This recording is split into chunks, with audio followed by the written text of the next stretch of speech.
Hi, for those of you who want lighter news, watch the first half of this video, and if you want like the real news that I'm going to be talking about later, you know what to do.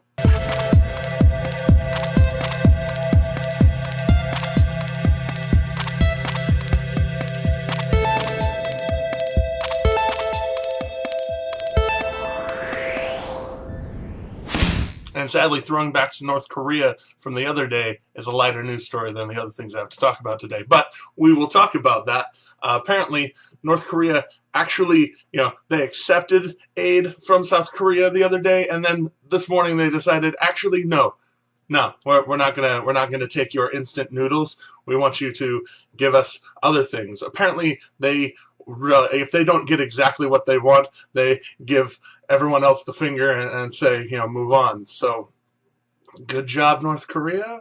Must be why guys like this unnamed 20-year-old in South Korea left your country floating on a piece of wood and got to South Korea and got drunk and had fun and apparently was identified as somebody who was not actually South Korean, but it's okay because any North Koreans that come down to South Korea, in case any of them ever hear about this, you can come down and they will accept you as one of their own and draft you into the citizenship because, well, South Korea is better than North Korea in every single way. And by the way, for those of you who don't know, South Korea does that, and China, if anyone comes over from North Korea, says, you know what, go back to North Korea because they love you there. Communists gonna communize. And to jump from the extreme left to what a lot of people see as the extreme right, Glenn Beck is taking his Glenn Beck TV and transforming it into this new thing. Apparently he just signed a deal with Dish Network today that lets The Blaze TV, which if you don't know, we sometimes source The Blaze. The Blaze is a news website funded by Glenn Beck's media company,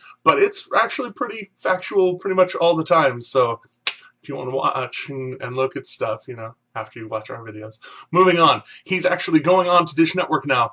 People thought he was totally rejecting TV in general when he took his show off of Fox News and put it on the internet, but really he just wanted to have creative control over things because, well, he's a creative controlling person.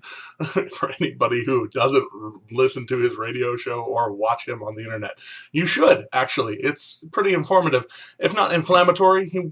He does it to get ratings, but at the same time he presents some factual stuff too, so as long as you have a brain, think about it. Now we're going to talk about an 8-year-old Texas boy named Miguel, who apparently was living with his mommy at the time, and her mommy, and apparently his mommy and her mommy were neither his mommies. So somebody found out that these mommies had actually kidnapped this 8-year-old boy when he was 8 months old, and thusly took him and have been trying to get him back to his parents kind of in a kind way. They arrested the two ladies and have charged them with abducting a child, and they will go to jail for a very long time. His actual parents are being introduced to him kind of slowly. He's 8 years old, by the way. That's really transitionary period in a kid's brain. So when you all of a sudden tell him his mom is not his mom and his real mom and dad really love him and want him, well, they're giving him family counseling right now and introducing him slowly, and in January, possibly, maybe, he gets to go home to his real home, which is here in Houston. So, yay, welcome back to Houston, little guy.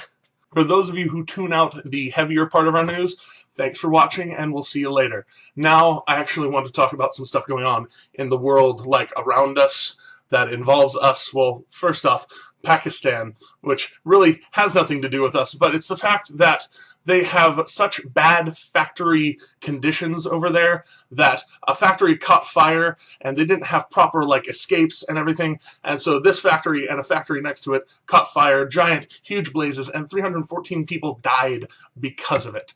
That really, really frustrates me because people here in the United States think we have it so bad, and they preach on and on about all these regulations and things, when what you really need to worry about is the fact that we have it really good and everyone else has it so much worse. You should think about the world suck, not just these first world problems that you think we have.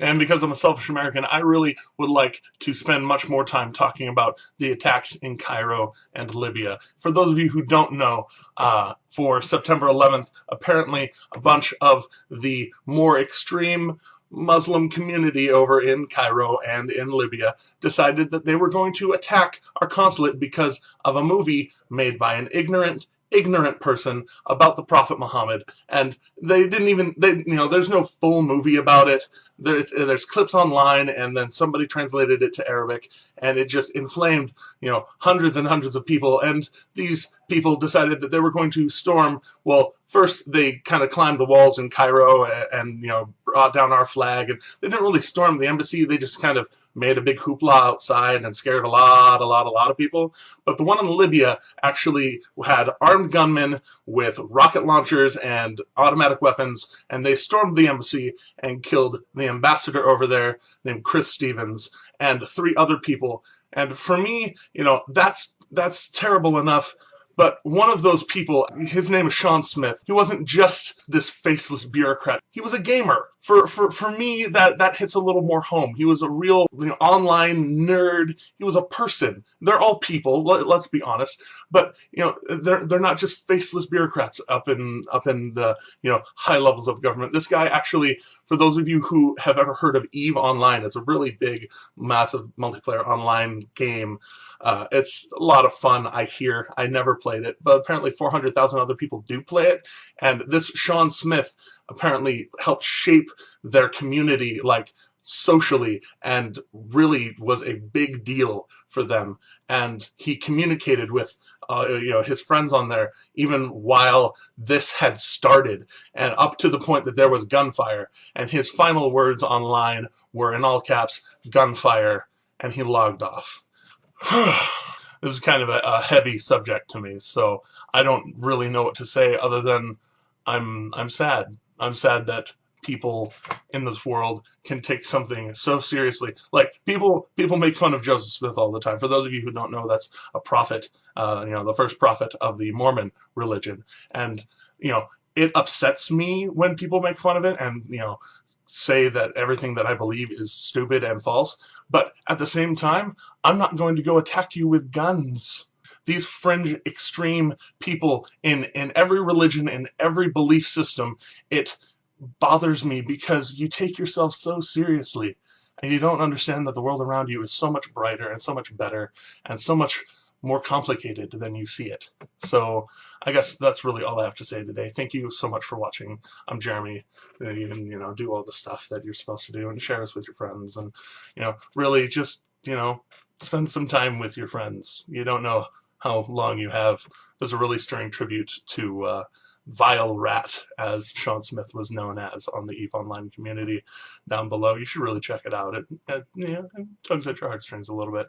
And as they say in my hometown, be aware.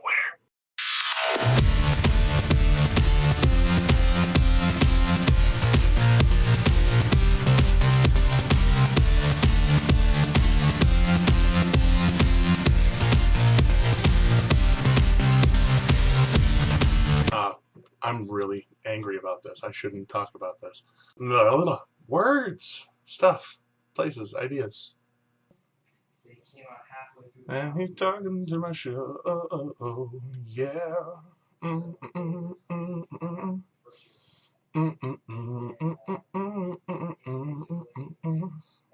It's just that Mustang has one of the iconic Mustangs. So yeah, talked to him about that. We talked about some other things, and it was cool. I mean, because my attitude is I want to get the guy